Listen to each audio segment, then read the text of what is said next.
Hello all. Part 1లో విక్రమాదిత్యుడు గొప్పతనం గురించి తెలుసుకున్నాం. పార్ట్ 2లో బేతాళుడిని ఎలా కలిశాడో, అసలు వీళ్ళిద్దరూ కలవటానికి కారణం ఎవరో తెలుసుకుందాం. Hi, this is Vamshi Kumpatla. Welcome to Vikram Betal series. ఎవరైనా లైక్, షేర్, కమెంట్ చేయకపోతే చేసేయండి. వెంటనే సబ్స్క్రైబ్ చేసి గంటను కొట్టేయండి.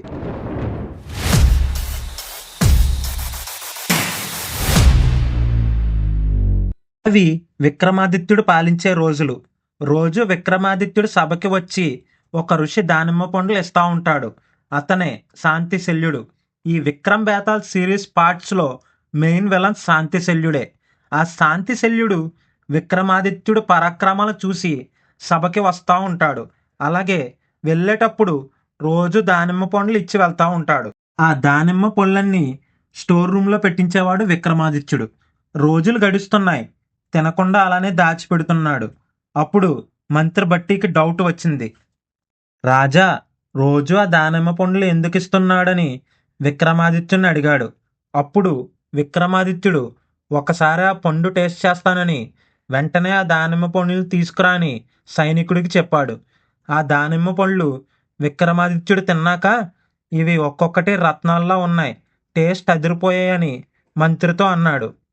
తర్వాత శాంతిశల్యుడు మరలా సభకు వచ్చి దానిమ్మ పండ్లు ఇచ్చి వెళ్తుంటే విక్రమాదిత్యుడు, అసలు మీరెవరు, ఎందుకు దానిమ్మ పండ్లను ఇస్తున్నారు? అప్పుడు శాంతిశల్యుడు, రాజా నేను శుక్లపక్షంలోని శ్మశాన కాటి దగ్గర యాగం చేస్తున్నాను. మీరు అక్కడికి వస్తారని ఎదురు చూస్తున్నాను. మీరు వస్తే మంచి జరుగుతుందని నా నమ్మకం అని చెప్పాడు. అప్పుడు విక్రమాదిత్యుడు, అమ్మవారి కోసం యాగం అని చెప్పుంటే ఎప్పుడో వచ్చేవాడిని కదా అని అంటాడు. అయితే శాంతిశల్యుడికి ఆనందం వేసింది. ఎందుకంటే విక్రమాదిత్యుడు మాట ఇచ్చాడు కదా అని. మరుసటి ద్వాదశి రోజున విక్రమాదిత్య మహారాజు శ్మశానానికి బయలుదేరతాడు.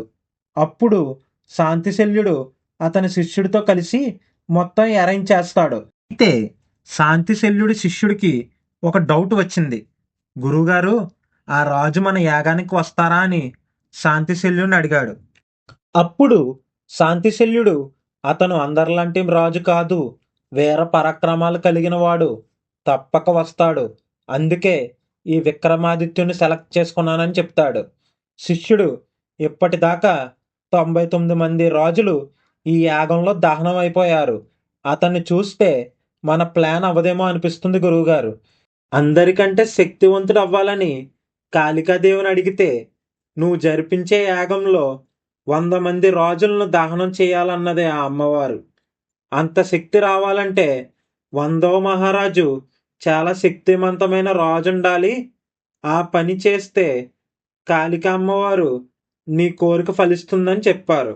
అప్పుడు శిష్యుడు, ఒకవేళ ఇది జరగకపోతే ఏమవుతుంది ఋషివర్య అని అడిగాడు. వెంటనే రాజుకు బదులు ఒక మంచి ఋషిని యాగంలో దహనం చేయాలన్నది ఆ అమ్మవారు. ఇంకా విక్రమాదిత్యుడిని దహనం చేస్తే ఈ యాగం పూర్తవుతుంది. ఇంతలో విక్రమాదిత్యుడు అక్కడికి వచ్చాడు.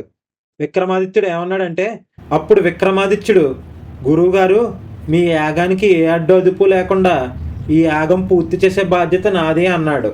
అప్పుడు శాంతిశల్యుడు విక్రమాదిత్యతో ఎలా అన్నాడు, రాజా దక్షిణ దిశగా ఒక అడవి ఉంది. అక్కడికి వెళ్ళి బేతాళ అనే శవం ఉంటుంది. ఆ శవాన్ని తీసుకుని ఈ యాగంలో దహనం చేస్తే ఈ యాగం పూర్తవుతుందని విక్రమాదిత్యతో శాంతిశల్యుడు అంటాడు.